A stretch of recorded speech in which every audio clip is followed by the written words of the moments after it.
This story made the news the last day of the year, 2018. What it was a dad and his 3 kids that ended up getting stuck in the snow and had to stay for 4 days before help arrived. And kind of makes you think about this a little bit. It doesn't matter if you're in a 4-wheeler or snowmobile or your pickup truck or car or whatever. Things like this can happen and when you're least expecting it. It doesn't have to be middle of winter. You can get a flat tire or who knows what. But anyway, these machines, 4-wheelers and snowmobiles and things, are great for taking you a long ways back into the woods and leaving you stranded there. So a breakdown kit is a really important thing.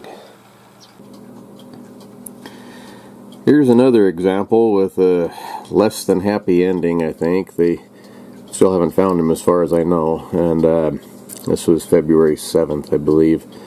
But this fella, him and his family got stuck in the snow, and from the sound of things, they stayed in their vehicle for several days and have a 1-year-old child, it says, and I can just imagine that poor kid was probably screaming and carrying on, and after several days he decided to go for help and hasn't been seen since. The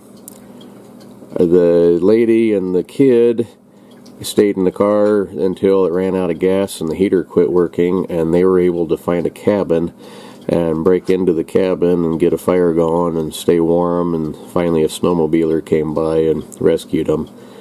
But it just goes to show the importance of this. It doesn't have to be, you don't have to be on a big expedition somewhere. You can break down doing anything. And summer or winter, doesn't matter.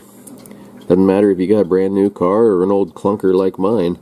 It can happen fast, and you can get in trouble fast.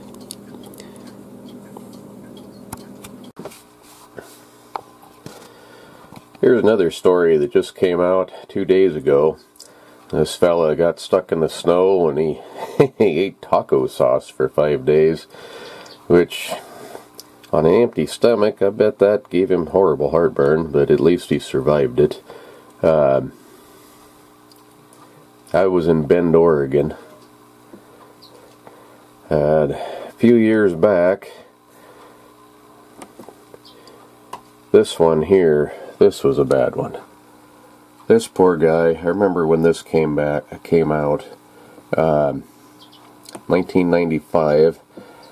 What it was this guy, he was a salesman, and he decided to take a scenic route, and he was from Kalispell, Montana, but he hadn't lived there very long. He was mainly from Los Angeles, California. Moved to Kalispell, and he was over in Oregon. Took a scenic route and got stuck in the snow. He had a camper on his pickup, but he didn't have any supplies in it. And, there's kind of last few years, there's been sort of a disturbing trait to me, anyway, of these guys wearing shorts and all winter long. And you got to dress for the winter, guys. I mean, I don't know if that makes you look tough or just what. In my opinion, it makes you look kind of stupid. It's wintertime. Put on some clothes. And all it needs is get stuck in the snow or flat tire, and it's not going to be a lot of fun changing a tire in shorts.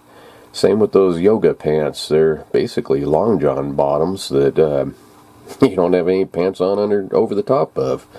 But anyway, this guy, 9 weeks he sat in this truck. He could have walked out. It was 18 miles.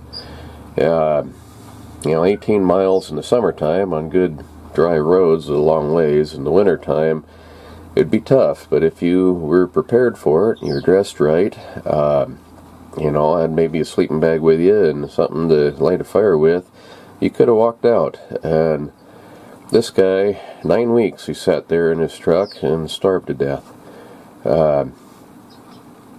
Being a salesman, most of the ones I've seen are dressed pretty nice. They have low bottom usually leather shoes, and not good tread on them.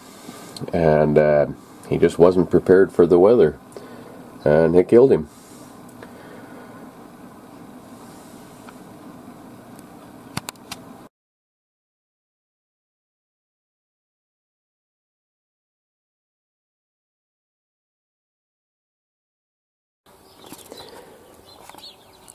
Here lately, I've been pretty bad about it too. I used to have an ammo can with a few supplies in all my vehicles, and I don't right now on about half of them.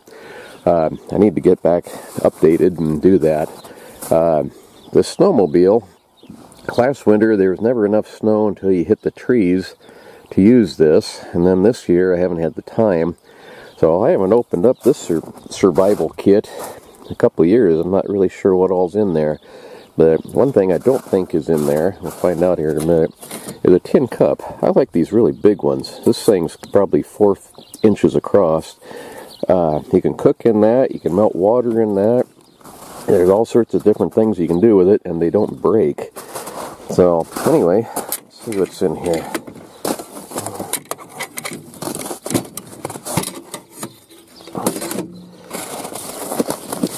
Okay, this is one of those little folding military shovels. They're not the best shovel in the world, but they work, and I've used this quite a little bit to dig this thing out of the snow. Snowmobiles get stuck fairly easy. I got a box of granola bars. They're not the best food in the world, but they don't freeze, and they last a long time without going bad. Most of the time I'll have a package or two of ramen noodles or something in there also. I don't see any extra gloves. Usually I have some of those in there. Let me see what doesn't sit in this one. Hard to do this one-handed.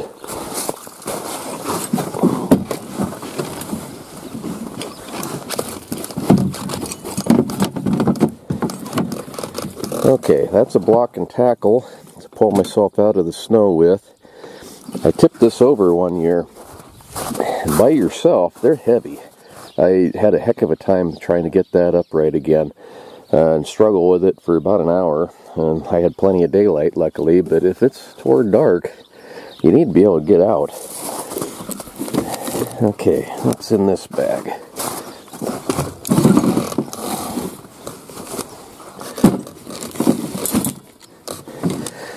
In this bag,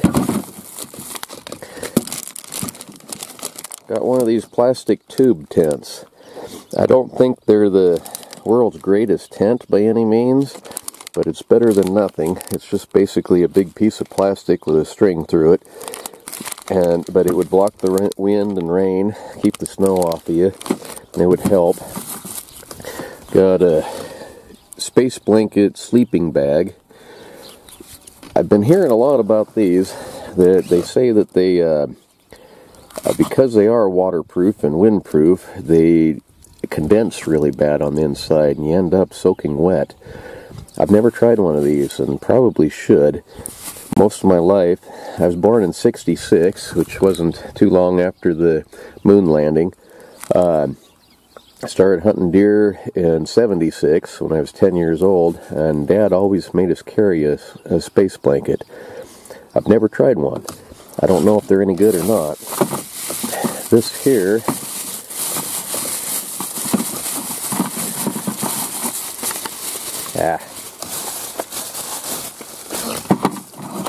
this here, I'm not sure how you say that word.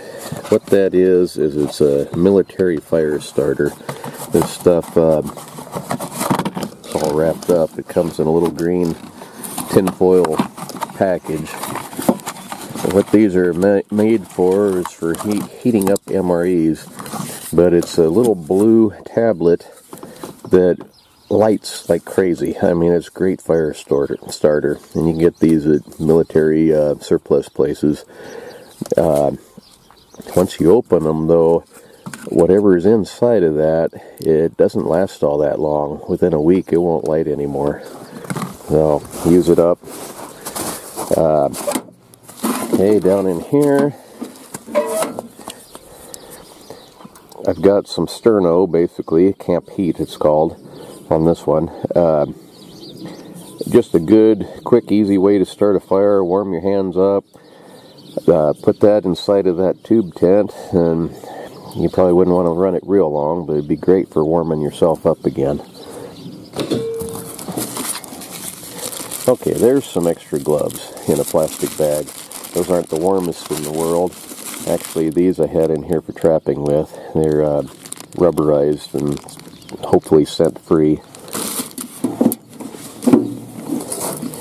Okay, in this bag, let's see what I got here. Okay, I got a couple more of those space blanket bags. If nothing else, these would be good for blocking the wind and wrapping up in. You could use these to line the top of a shelter or a windbreak, you know, alongside with that tube tent, and some more fire starter. So, oh, and real important, a cigarette lighter. I carry one of these in my pocket all the time, year-round anyway. When I'm hunting, I've got one of these in my coat pocket. I've got another one in my backpack. If I'm horseback, I got one of those in my saddlebags. You know, all these ferro rods and matches and, you know, flint and steel sets and all that other stuff. That's all fine and dandy, but for a quick, fast fire, these are pretty hard to beat. They do get cold and not work very well, but if you got them in your pants pocket, they stay warm and they work just fine. So, anyway, that's kind of my little kit. That's all there is in this one. And like I say, I need to update my trucks and things again. But it doesn't hurt to have this stuff. It doesn't take up a lot of space. And if you need it, you're going to be glad you got it. What a pretty day today. Look at our mountains. Boy, oh boy.